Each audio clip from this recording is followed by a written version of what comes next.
call Trump a dotard? Hey, we're back, and it's time for our all-star political panel. We are at Sycamore Crossing. We have the Broken Bull, New Blue Home and Gift, Kinty, the Peruvian store, Tupelo Tea, the Beacon in the Night. Hey, how come the beer truck got a... Still here. They're still here. This bud's for you, right behind you, I guess. I have no other choice, but we're doing a beer commercial. Anheuser-Busch loves it. Yes, we're doing a beer commercial right here. But it's small town America. I love it here in Blue Ridge. I really do. Yeah. And now next week, we have Richie with us. Richie's with us. Rick is out on special assignment. We've sent, he's man on the street. Don't we have him with a mic down somewhere? Yeah, man on. He is man Johns on, Creek. Johns Creek, yes. Man on the street. That would be Rick if you bump into him. But a regular. That's who you are now. Just regular. Hey, Bruce. Regular guest here, Bruce. You know we're having a party next week. I just heard. Yes. Yes. I mean, it's a party. how exciting is this? All right. Well, I want you to know we're gonna go. From 8 to 11. We're going to stretch it out and bring everybody. Tell Barb I'm putting her on the spot right now. She has to come to the party. Okay. Okay. And we're going to have a party. Okay. This is because this next Friday will be our last Sycamore Crossing show. Ah. And then we move into Blue Jeans. Okay. Okay. Beautiful weather, but October we just draw it. We better go inside just in case. You know we have those great things, and we have Paul's in the Park in October. You want to bring your pooch down. We're gonna talk about Paul's in the Park. The Humane Society of Blue Ridge shows up with the star of the show. Okay. War of words. Indeed. What say you? Go. I love my John McLaughlin. Go. War of words, Bruce. Where did Kim Ding Dong come up with dotard? Oh, I never heard that word before. Dotard. He called our president a dotard. I just, have you heard that before? No, I had to go to the dictionary. Have you heard that, Richie? No, sir. No? New one? War of words. I'm not going to keep going back and keep going back. But it's troublesome to me, the people that are supposed to bring us the news, and this is like rehashing fake news, but it concerns me, the misinformation, that now all of a sudden Trump is the guy that's bringing the war of words, and he is the saber rattler, and, A provocateur.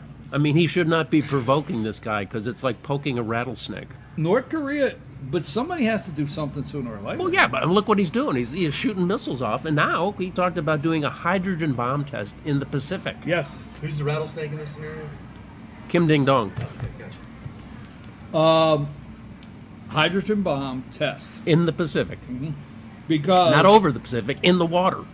Because Trump ratcheted up sanctions on basically an executive order. Hey, yeah, but the Chinese, I mean, they responded. Yes, the Chinese responded. And, well, wouldn't you... I don't know. I'm thinking the Chinese in their response and where we're at on this. Don't you think the Chinese response, if you're sitting there at the UN and you're the president of the free world and you look at... or you're the president of the United States, leader of the free world, and you look at everybody out there in the audience and say, I will wipe this man off the face of the earth. Now, I'm looking at you and telling you for the last time. Is that how you took it? Well, yeah. I mean, what's the other side of the coin? The other side of the coin is there will be, massive death and destruction in South Korea and Japan, and possibly across the border into China. So, all those surrounding countries, really have a chip in this game. And of course, you rarely ever hear their leaders stand up and say anything about this. It's all sort of like in the background. Trump's the only one who's talking about it. Because we're going to be the ones that are going to go in there and pull the triggers or drop the bombs or whatever it's going to be. Are you concerned, Richie, with going in first or waiting for him to do? All right, let me ask you this question. If he tests, and he calls it a test, if he tests a hydrogen bomb, are we supposed to wait to see where the thing lands? Or do we take that as the initial firing the first shot? Well, I think it depends on where it lands. I mean, if he bombs Japan or if he bombs South Korea, then that's one thing. But,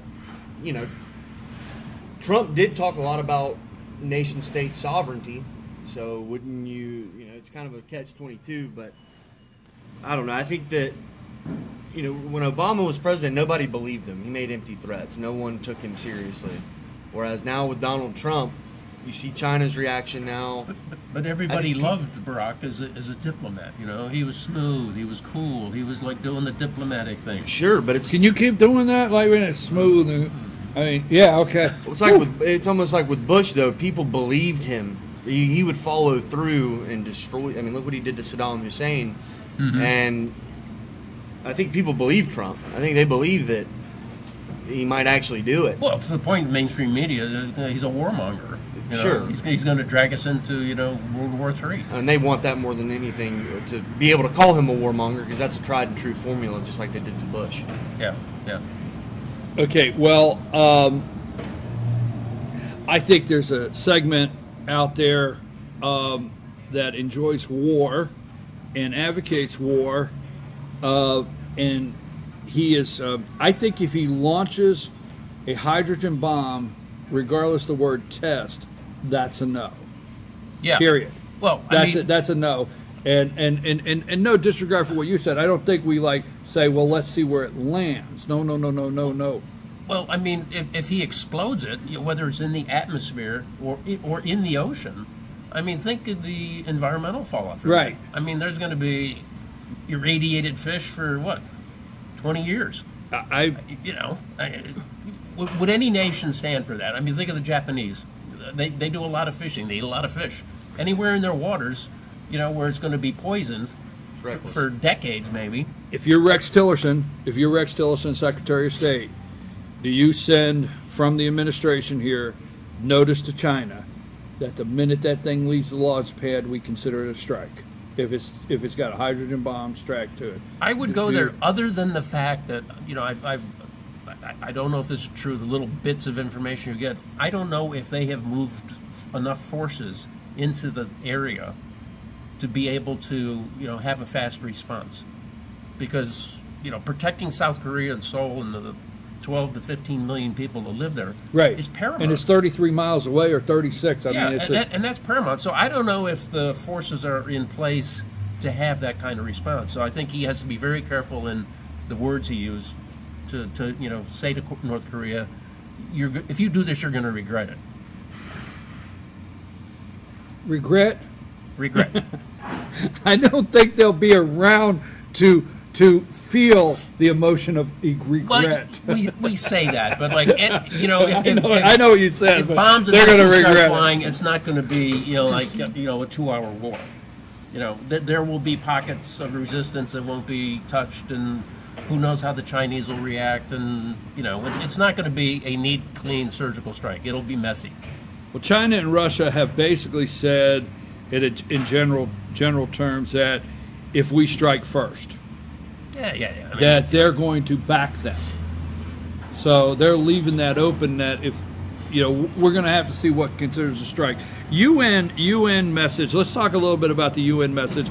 For you, Richie, what was the highlight for you when you watched President Trump at the United Nations give his speech?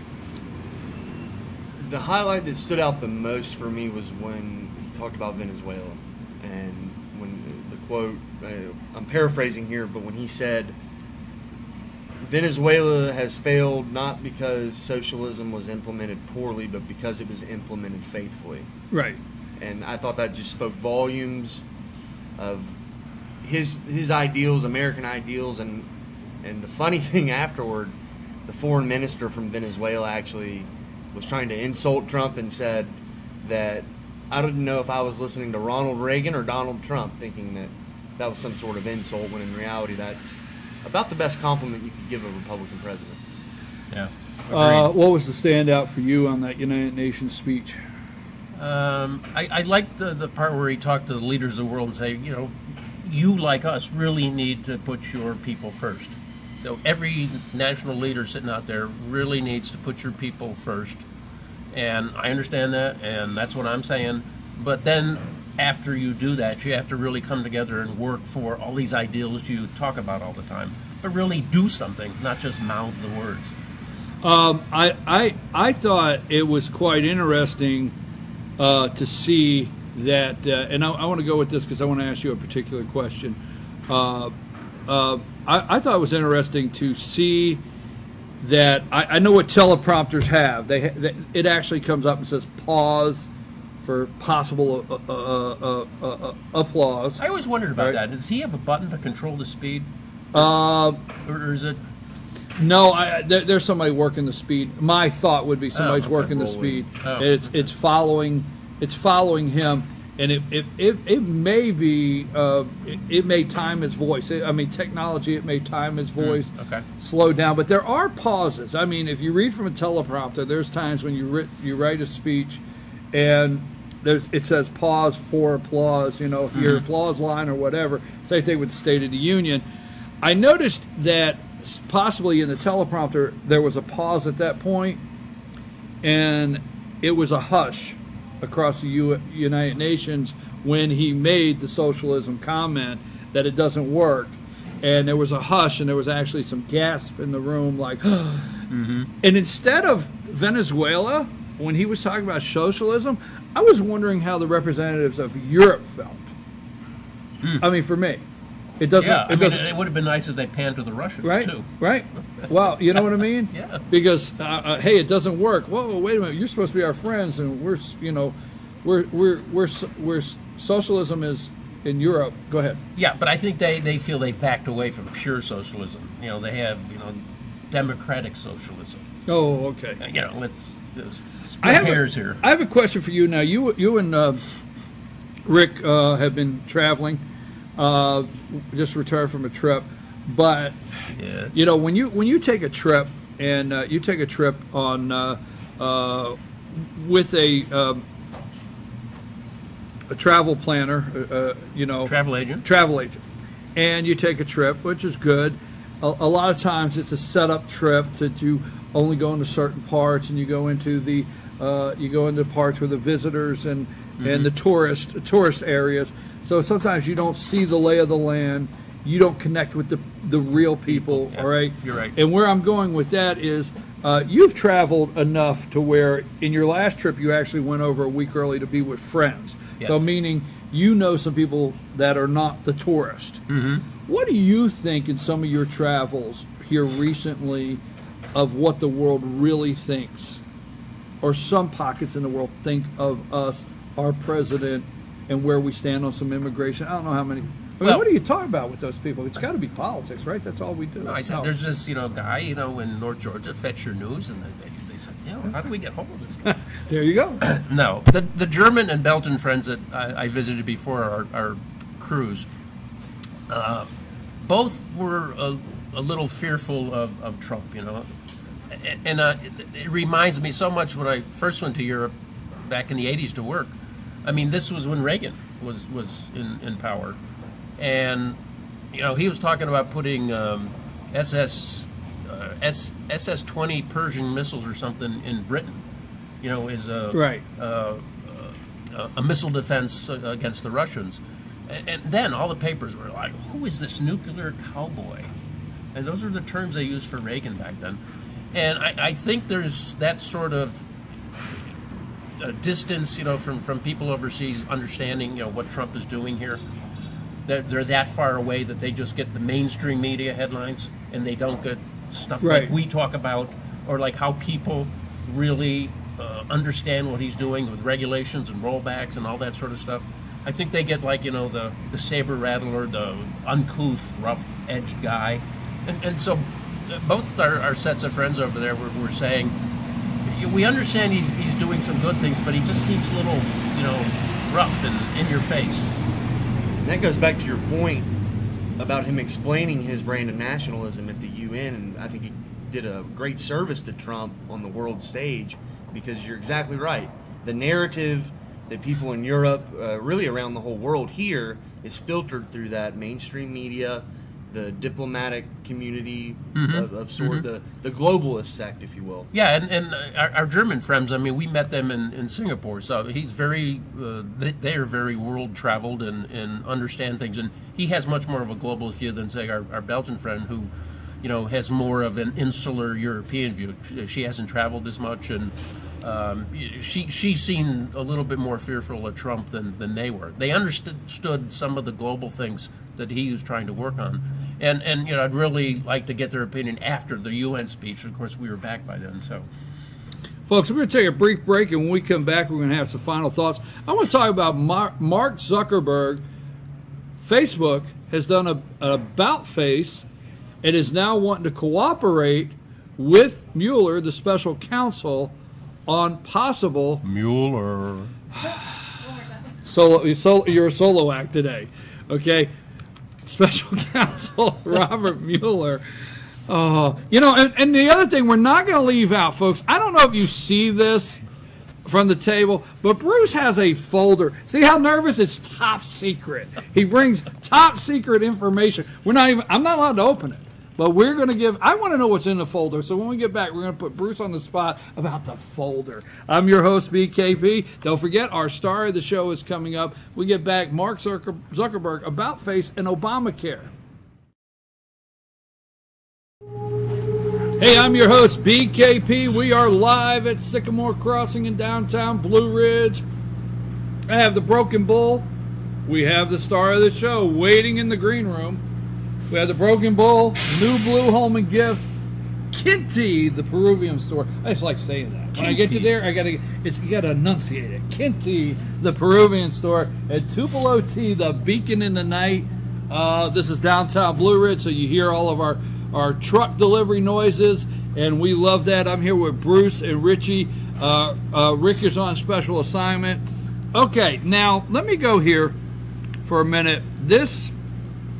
I actually like to cover things that come up later, say where people come back and say, wait a minute, they were talking about that a couple weeks ago or a month ago.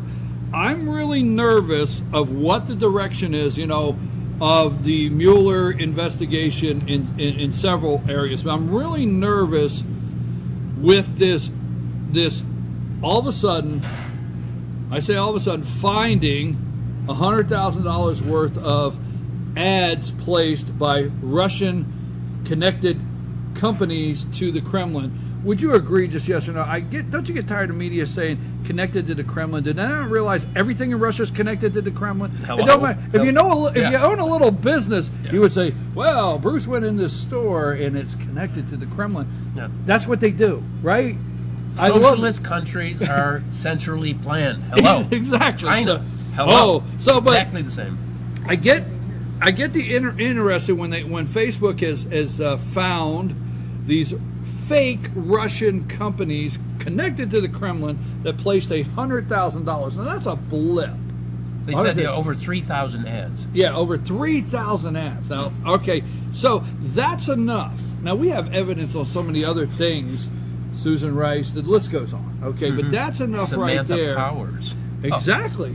On a day, no, right? Yeah. It was found. How did she get away with stuff like that? I don't know how they get away with stuff like that. More than one per day Yeah, I don't know. for final year. How do you get? I'm at a loss. Angie Earp, School of Diplomacy.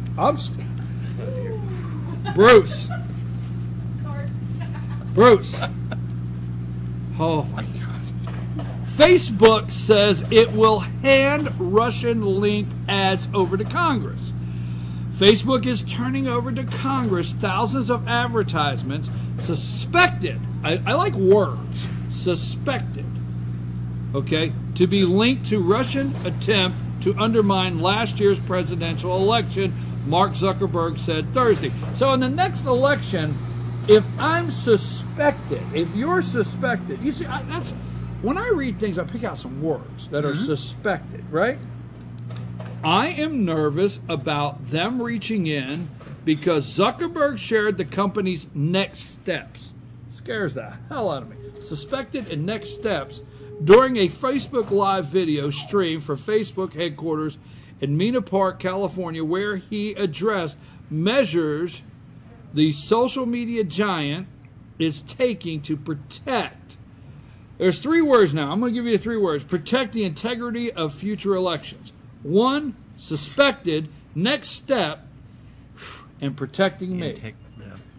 Those scare the daylights out of me, Bruce. Well, it's all going back to, the Russian connection. Well, how can we bring this back to the forefront of the news? Let's put it back in the spotlight, and let's see what we can do with it.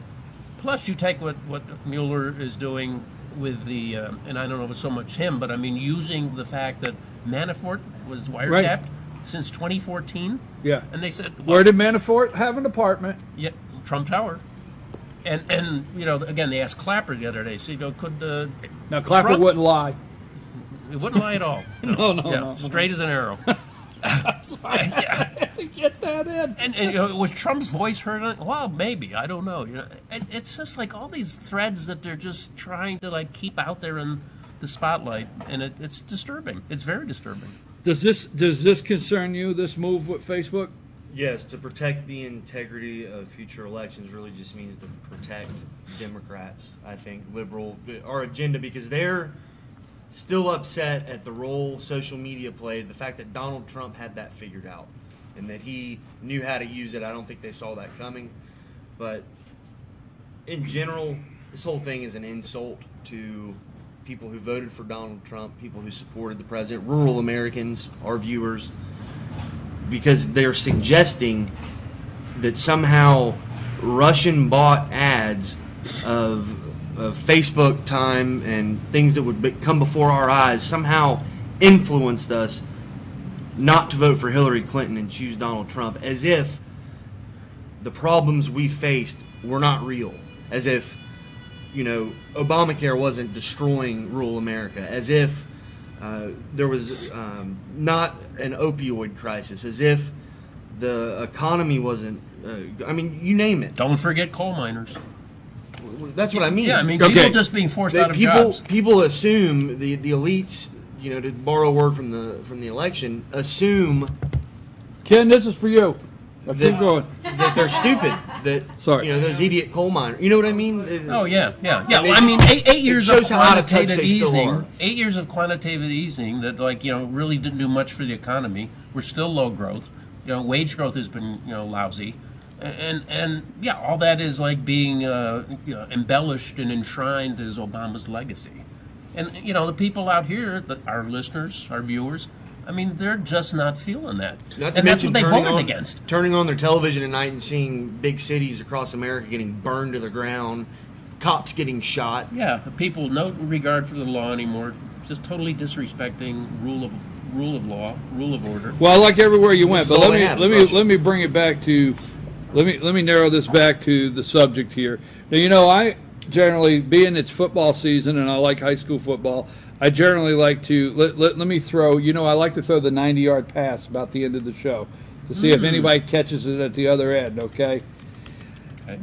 Has Mark Zuckerberg unmasked these accounts? No, seriously, I want you to think about that.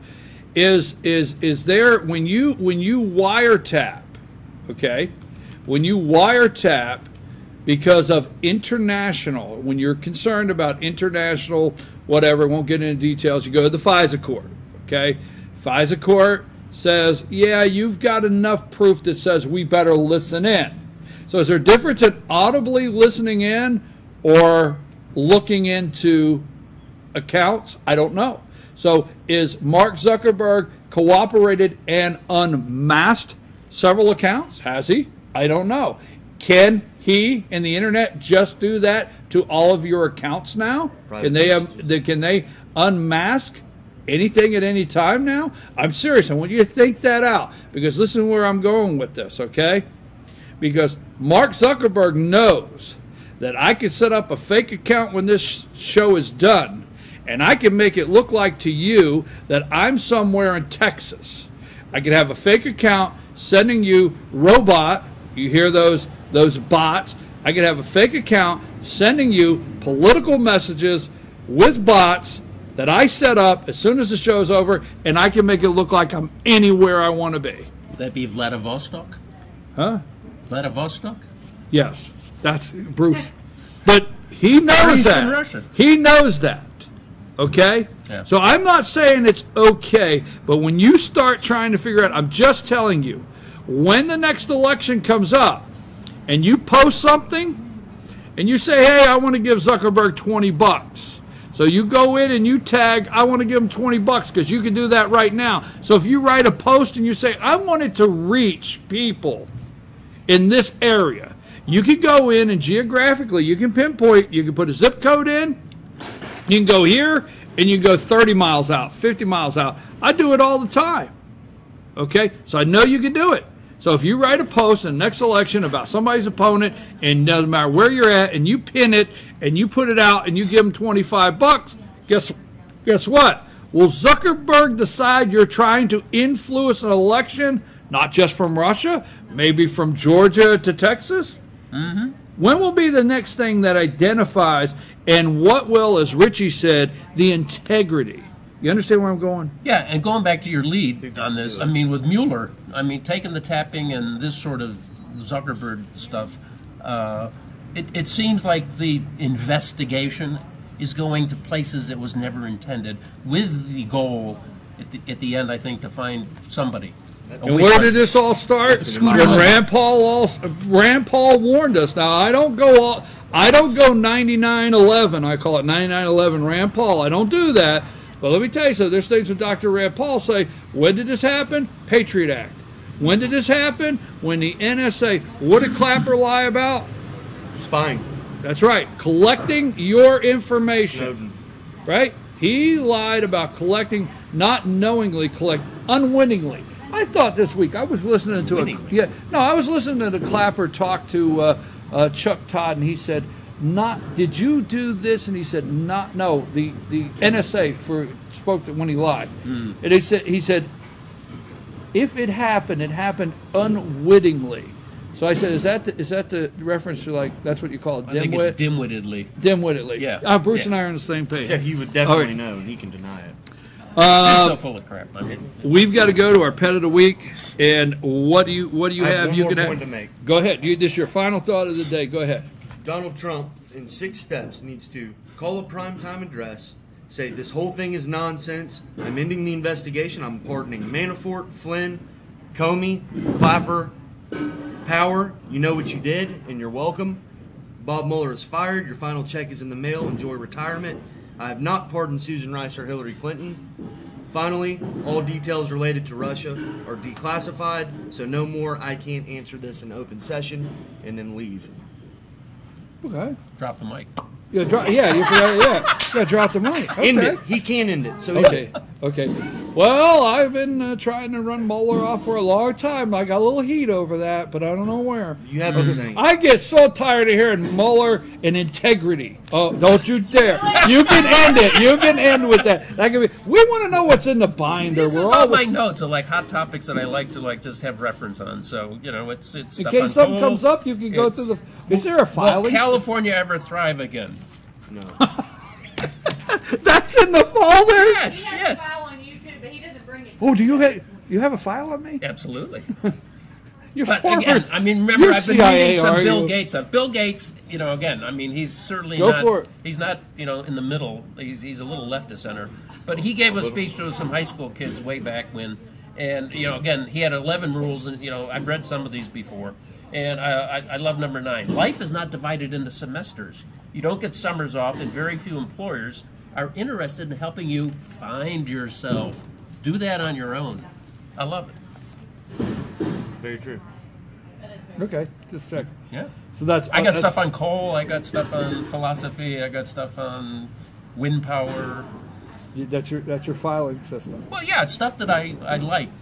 Issues Is that that excite me. is that in the Bruce organized fashion? You can thumb through that just like that. No, it takes me a little while. Takes It's a you a little little- disorganized. I love the folder. Rick, we hope you're having a nice day. And Johns Creek. And Johns Creek. And we're almost ready. I would, I said final thought, and I just want to take maybe a minute.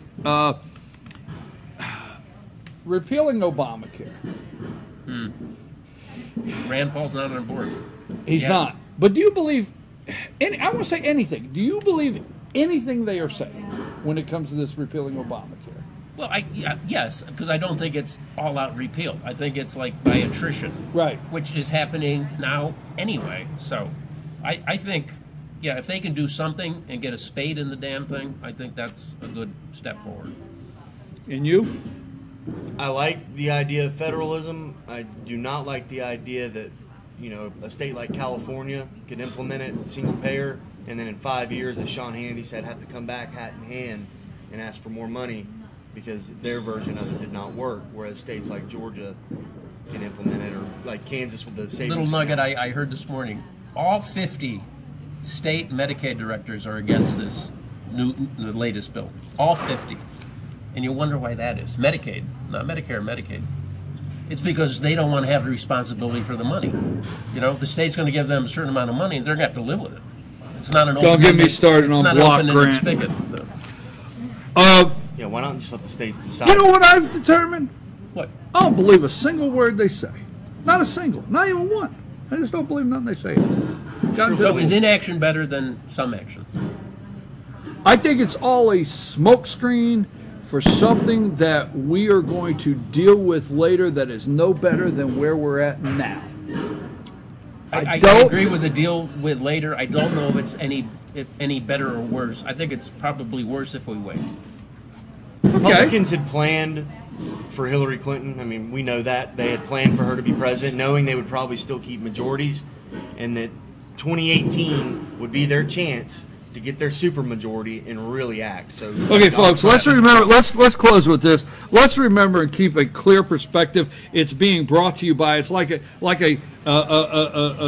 detergent. This is being brought to you by your senator from South Carolina, Lindsey Graham, which Donald Trump took his phone number and put it out, and then Lindsey had to destroy his phone. And yes, this guy likes Trump enough to put the right bill on his desk. I'm sorry, coming from Lindsey Graham, I can't live with it. And we know they're going to fly John McCain again and do a whole dramatic thing about, maybe bringing him in a wheelchair this time because he's dying or something. I don't know. Anyhow, yeah, I'm serious, right? Am I wrong? Take a look, right? I haven't seen him for a while. I don't know. Yeah, I haven't seen him for a while. Yeah. But, and now they're like sweet talking Lisa Murkowski. So sweet talking. Oh, my God. Don't go there. Don't go there. We're out of time. Well, the House even out of time. Do you want to say it before we leave? You want to say it? No. Do it. Mueller.